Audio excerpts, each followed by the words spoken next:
ओम नमः शिवाय। श्रावण माह महात्म्य 25वां अध्याय। आज के वीडियो में आप श्रवण करेंगे श्रावण अमावस्या को किए जाने वाले पिठोरी व्रत का वर्णन। ईश्वर बोले, हे मुनि श्रेष्ठ, अब मैं उत्तम पिठोरी व्रत का वर्णन करूंगा। सभी संपदाओं को प्रदान करने वाला यह व्रत श्रावण मास की अमावस्या को होता है। जो यह घर है वह सभी वस्तु मात्र का अधिष्ठान है, इसलिए इसे पीठ कहा गया है। और पूजन में वस्तु मात्र के समूह को आर कहते हैं। अतः हे मुनीश्वर, इस व्रत का नाम इसलिए पिठोर है। अब मैं इसकी विधि कहूँगा, सावधान होकर सुनिए। दीवार को ताम्रवर्ण, कृष्णवर्ण अथवा श्वेत वर्ण धातु से पोतना चाहिए। अगर ताम्रवर्ण से पोता गया हो तो पीले रंग से, कृष्ण वर्ण से पोता गया तो श्वेत रंग से, और श्वेत वर्ण से पोता गया हो तो कृष्ण वर्ण से चित्र बनाना चाहिए। अथवा श्वेत पित्त से, लाल से, काले या हरे वर्ण से चित्र बनाएं। मध्य में पार्वती सहित शिव की मूर्ति अथवा शिवलिंग को बनाकर विस्तीर्ण दीवार पर संसार की अनेक चीजों का चित्र बनाएं।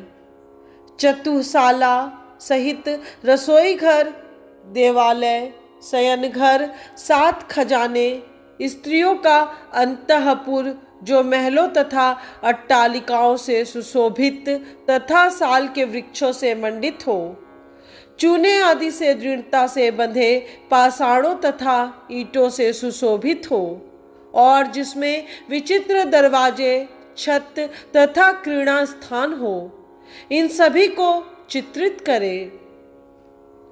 बकरियां, गाय, भैंस, घोड़े, ऊंट, हाथी, चलने वाला रथ, अनेक प्रकार की सवारी, गाड़ियां, स्त्रियां, बच्चे, वृद्ध, जवान, पुरुष, पालकी, झूला और अनेक प्रकार के मंच, इन सब का अंकन करें।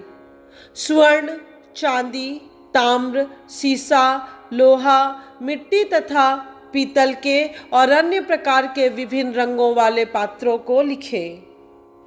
शयन संबंधी जितने भी साधन हैं, जैसे चारपाई, पलंग, बिस्तर, तकिया आदि, बिल्ली, मैना, अन्य और भी शुभ पक्षी, पुरुषों तथा स्त्रियों के अनेक प्रकार के आभूषण, बिछाने तथा ओढ़ने के जो वस्त्र हैं, यज्ञ के जितने भी पात्र होते हैं, मंथन के लिए 2 स्तंभ व 3 रस्सियां, दूध, मक्खन, दही, तकर, छाछ, घी, तेल, तिल, इन सभी को दीवार पर लिखें।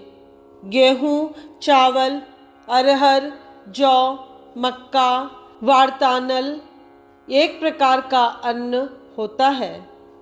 चना, मसूर, कुल्थी, मूंग, कांगनी, तिल, कोदो, कात्सी नामक अन्न, सांवा, चावल, उड़द, ये सभी धान्य वर्ग भी अंकित करें।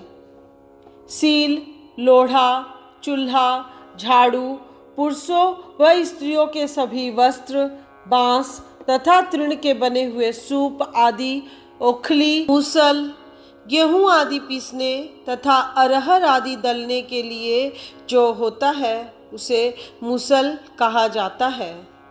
2 यंत्र, चाकी तथा दरैता, पंखा, चंवर, छत्र, जूता, 2 खड़ाऊ, दासी, दास, नौकर, पोष्य वर्ग, तृण आदि पशुओं का आहार, धनुष, बाण, शतघनी एक प्रकार का जो अस्त्र होता है, खड़ग, भाला, बर्छी, ढाल, पास, अंकुश, गदा, त्रिशूल, भिंदीपाल, तोमर, मुदगर, फरसा, पट्टिस, भुसुंडी, परिघ, चक्र यंत्र, आदि, जल यंत्र, दवात, लेखनी, पुस्तक, सभी प्रकार के फल, छुरी, कैंची, अनेक प्रकार के पुष्प, बिल्व पत्र, तुलसी दल, मसाल दीपक तथा दीवट आदि उनके साधन, अनेक विध खाने योग्य शाक तथा पकवानों के जितने भी प्रकार हैं उन सभी को लिखना है। जो वस्तुएं यहाँ नहीं बताई गई हैं उन सब को भी दीवार पर लिखना है, क्योंकि यहाँ पर सभी कुछ लिखना संभव नहीं है, क्योंकि एक एक पदार्थ के सैकड़ों तथा हजारों भेद हैं। 16 उपचारों से इन सभी का पूजन होना चाहिए। पूजन में अनेक प्रकार के गंध, द्रव्य, पुष्प, धूप तथा चंदन अर्पित करें। ब्राह्मणों, बालकों तथा सौभाग्यवती स्त्रियों को भोजन कराएं। उसके बाद पार्वती सहित शिव से प्रार्थना करें, मेरा व्रत संपूर्ण हो। हे शिव, हे दया सागर, हे गिरीश, हे चंद्रशेखर, इस व्रत से प्रसन्न होकर आप हमारे मनोरथ पूर्ण करें। इस प्रकार 5 वर्ष तक व्रत करके बाद में उद्यापन कर देना चाहिए।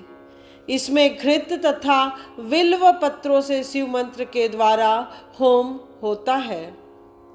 एक दिन अधिवासन करके सर्वप्रथम ग्रह होम करना चाहिए। आहुति की संख्या 1008 अथवा 108 होनी चाहिए।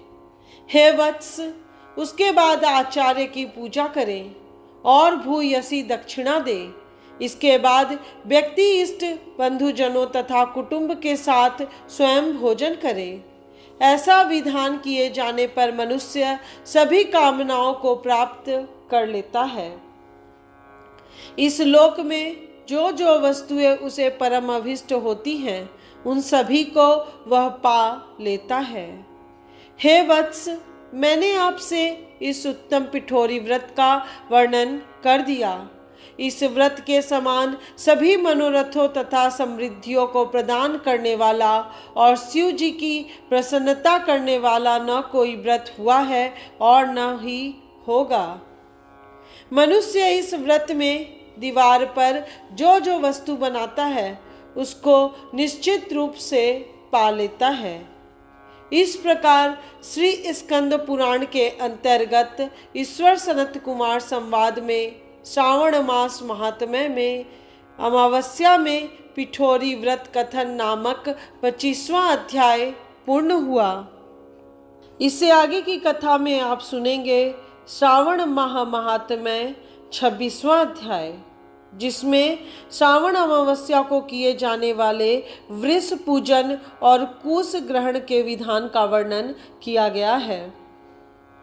यदि इस तरह की कथाएं सुनना आपको पसंद हो और आपके बंधु बांधव भी इस तरह की कथाएं सुनना चाहते हो तो इन वीडियोस को अधिक से अधिक रिश्तेदारों और दोस्तों के साथ शेयर करें, क्योंकि ज्ञान बांटने से बढ़ता है और आप अधिक से अधिक लोगों को इन पुराण की कथाओं को पहुंचा सकते हैं। साथ ही चैनल को सब्सक्राइब करके बेल आइकन को प्रेस करना मत भूलिएगा, जिससे इस चैनल पर अपलोड होने वाले सभी वीडियोस की नोटिफिकेशन आपको समय पर मिल सके। अंत में आप सभी से इजाज़त चाहूँगी। अपने अगले वीडियो आने तक ओम नमः शिवाय।